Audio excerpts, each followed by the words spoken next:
Hi, my name is Staci Gilpin, and I am a PhD candidate at the University of North Dakota. And I've also spent some time as faculty at the College of St. Scholastica in Duluth, Minnesota. I'm here today to share Chapter 17, Graduate and Professional Student Development, that I co-created with Zarrina Azizova, who is a faculty at the University of North Dakota. So I'm going to go ahead and just briefly share a description of our chapter that will include some key takeaways and things like that in the end, hoping that we will inspire you to purchase a text and go ahead and read our chapter and the others, which are all wonderful. So the purpose of our chapter is twofold. So one, to identify common themes and challenges related to doctoral and professional learners' experience, and then two, to propose practical mechanisms for support of online graduate student development throughout the three phases of a doctoral and professional student experience. So we go ahead and frame our chapter using Gardner's three-phase model. Many of you might be familiar with this. However, just in case you're not, and also to provide a bit of a refresher, I'm just going to go ahead and talk about each of the three phases and then how we use them in our chapter. So phase one has to do with entry.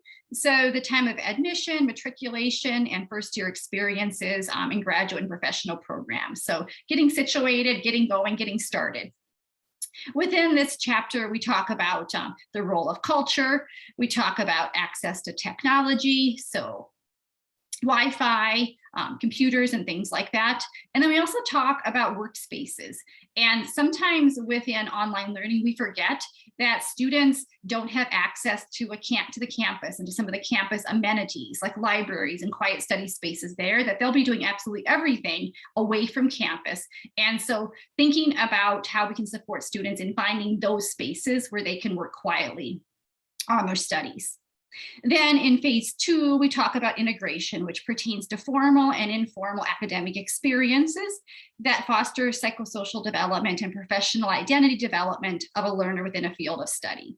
So we really hit heavy on nurturing community, and we build off of what we talk about in phase one and the role of culture, and using that as an asset as we nurture community within our courses and programs. We also, tightly related to that, talk about bias and microaggressions and what we can do proactively to support safe environments for all students, but also what we can do when when bias and microaggressions do occur, how we can address those. And then phase three, we talk about candidacy. So we highlight the culmination of a graduate and professional program and students' transitions to a professional role and practice. So even in the best laid out face-to-face program, this can be a challenging time for students. However, in an online program, it gets even a little bit more complicated because you don't have those informal and nuanced hallway kind of conversations and things like that. It all has to really be thought out and intentional for students to be successful. So we talk about the role of faculty mentorship, and we talk about supporting students in the dissertation research, those specific elements there.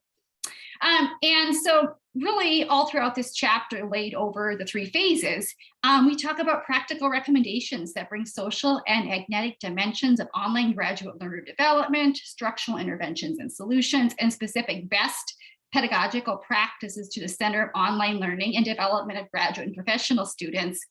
And all throughout, we share our lessons from the field. So we'll talk about best practices, we'll ground everything in the research, and we talked about our frame.